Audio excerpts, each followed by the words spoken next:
नमस्कार दोस्तों, मैं अंगारा लाल। उत्तर प्रदेश के जनपद वाराणसी, जो कि प्रधानमंत्री जी के संसदीय क्षेत्र, मैं उसी वाराणसी जनपद में हूं। और अभी हमारे पीछे देख रहे हैं, काफ़ी जंगल की तरह है ये एरिया, और हम उस जगह पे हैं जहां पे तेंदुआ पहुंचा है और यहां पे कल देखा गया। और इसी बाग से निकल करके वो तेंदुआ फरार हुआ। और उस तेंदुआ को पकड़ने के लिए देखिए यहाँ पे एक पिंजड़ा लगाया गया है, लेकिन वो पिंजड़े में नहीं फंसा और इस जगह से वो कहीं और चला गया है। लेकिन फिर भी यहाँ पे पिंजड़ा लगाया गया है कि वो फिर यहाँ पे आके शायद पिंजड़े में फंस जाए। और हम लोग यहाँ पे अपनी जान को जोखिम में डाल करके हम आपको दिखाने का प्रयास कर रहे हैं कि वो तेंदुआ यहाँ पे आया था और यहाँ पे पिंजड़ा लगाया गया है। और कहीं हो सकता है इधर इलाके में भी हो या फिर कहीं और इलाके में हो, क्योंकि कल के बाद जो है उसे देखा नहीं गया है। और लगातार प्रशासन के जो है उस पर नज़र बनाए रखी है कि वो गया किधर है, और अभी ढूंढ रहे हैं। और इसी बीच हमारे साथ देखिए सर्प मित्र हैं पिंटू जी, जो कि हमेशा जानवरों की सुरक्षा के लिए और साथ साथ इंसानों की बचाव के लिए हमेशा तत्पर रहते हैं और क्षेत्र में जाते रहते हैं। इस तरह के जो जानवर मानव पर हमला करते हैं तो दोनों लोगों को बचाने का काम करते हैं। और इस बीच जब यहाँ पे तेंदुआ आया था, इस पिंजड़े में फंसाने का प्रयास किया जा रहा था, तो इस जगह पर ये पहुँचे थे। तेंदुआ जब आया तो इन्हें खबर मिल गई थी, क्योंकि हमेशा ये जानवरों की सुरक्षा के लिए तत्पर रहते हैं, तो इन्हें खबर मिल गई और यहाँ पर पहुँचे थे। इनसे बातचीत करेंगे कि तेंदुआ यहाँ से कैसे फरार हुआ, कैसे इधर से गुजरा, और ये पूरे मौके वारदात पर थे। तो सबसे पहले आपका सर स्वागत है।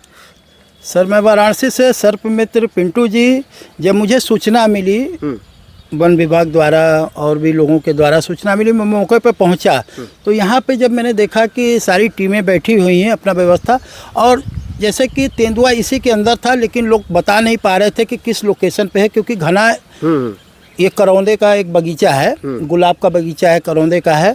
तो यहाँ पे एक अंदर में कमरा बना हुआ था, तो कमरे को मैंने पीछे से सर्च करके देखने की कोशिश की कि हो सकता हो उसके अंदर हो। तो मैंने देखा भी, उसको ईंटा हटा के देखा, तब तक से किसी ग्रामीण के एक युवक ने उसके ऊपर ईंटा फेंक दिया, टीन के ऊपर, जिसकी वजह से तेंदुआ आक्रामक होके और यहीं से इस जाली को फांदते हुए, अच्छा, इस जाली को फांद गया। इस जाली को फांदते हुए तेंदुआ वहाँ पे जहाँ टीमें बैठी हुई थी उनके ऊपर से छलांग लगाता हुआ दूसरे करौंदा के बगीचा में जा पहुंचा है। और पहुंचने के बाद फिर टीमें वहां पे गठित हुई, उसकी घेराबंदी हुई।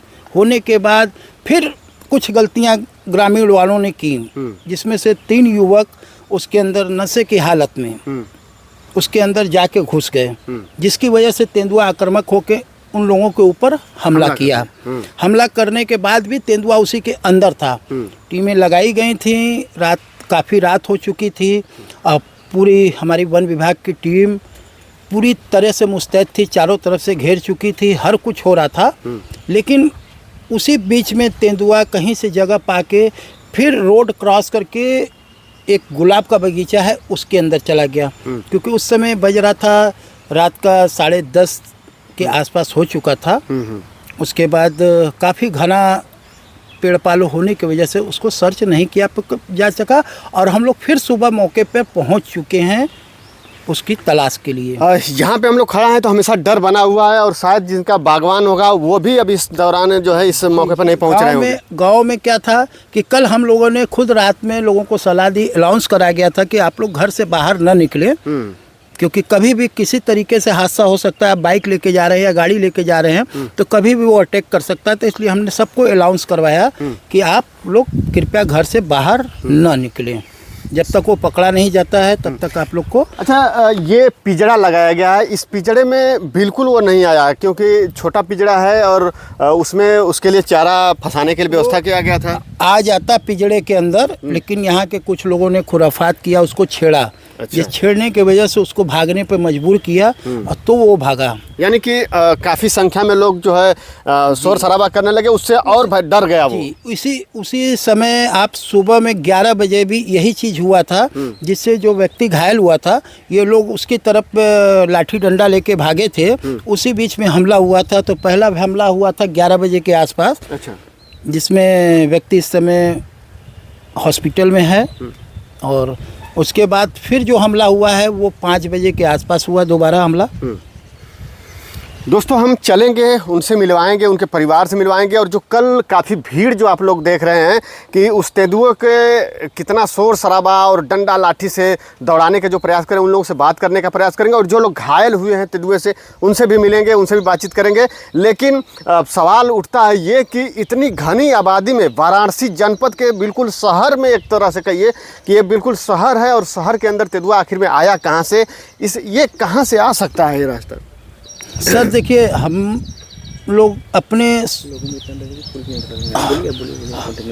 अपने सोच के हिसाब से हम बताते हैं कि हम लोग आज जंगलों को ख़त्म करते जा रहे हैं, ज़मीन खेत खलिहान को काटते जा रहे हैं, प्लाटिंग करते जा रहे हैं, और उनकी जगह को हम लोग छीनते जा रहे हैं। तो चाहे कोई भी जानवर हो, वो जाएगा कहाँ?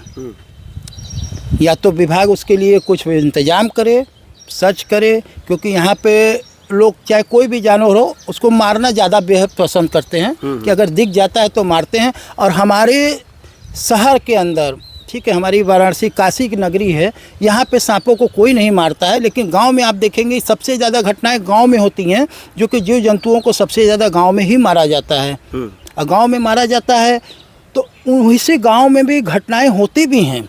अगर आप किसी को मार रहे हैं, आप उसके एरिया में आ गया है तो गलती से मार रहे हैं, ठीक है, जब आप उसके एरिया में जाते हैं तो वो आपको मारता है।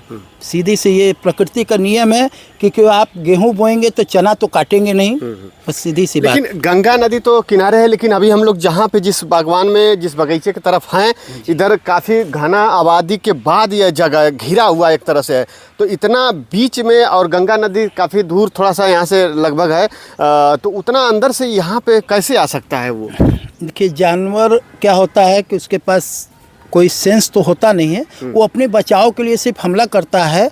और क्या है, काफ़ी गर्मी का महीना पड़ रहा था, हो सकता हो कि पानी के तलाश में वो भटकता हुआ इधर कहीं से किनारे से चला आया हो। क्योंकि जानवर ऐसा नहीं है कि हर जगह पे आपको ओपन में दिखते हैं, वो अपनी जगह पे सुरक्षा, अगर उनको पर्याप्त मात्रा में पानी और सब चीज़ की व्यवस्था मिलती रहे तो वो कहीं भटकने की उनको ज़रूरत नहीं। वो अपने प्राकृतिक के वातावरण में ही जीवन यापन अपना कर लेते हैं, एक दूसरे पे निर्भर होते हैं जानवर। देखिए, सही कहा पिंटू जी ने, और पिंटू भैया को हम तो सैल्यूट करेंगे। इनकी वजह से ना जाने कितने जानवर और कितने इंसान की जान बच गई। हाँ, एक खबर मैंने इनके माध्यम से, एक और खबर हमने देखा कि वो भी एक बड़ा जानवर जिसका नाम सुन करके लोगों के अंदर एक डर पैदा हो जाता है, जो कि अजगर सांप। अजगर सांप को भी इन्होंने प्रयास किया बचाने का, लेकिन वो बच नहीं पाया। अब कारण कि इनकी बातों को लोग फॉलो नहीं किए, इनके गाइडलाइन को जो है फॉलो नहीं किए, जिसके कारण। और यहाँ पे देखिए तमाम फूल, एक मिनट जी, कुंभ में स्वीट कैट आया था जिसकी मुझे कोई जानकारी नहीं थी। बनारस में वो आया कैसे, ठीक है, मुझे सूचना मिली, मैं मौके पर पहुंचा, क्योंकि बनारस में स्वीट कैट, जिसे बीजू के नाम से जाना जाता है, मुर्दाखोर लोग बोलते हैं, तो वो शहर में कैसे पहुंचा? कुंभ का समय था, मेला में किसी गाड़ी में बैठ के आ गया और रिहायशी इलाके में वो चला गया। उसका मैंने रेस्क्यू किया और मैंने सूचना दी वन विभाग को, मैंने उसका रेस्क्यू किया, फिर ले जाके उन्हें उन्हीं के वातावरण में सुरक्षित उन्हें छोड़ दिया।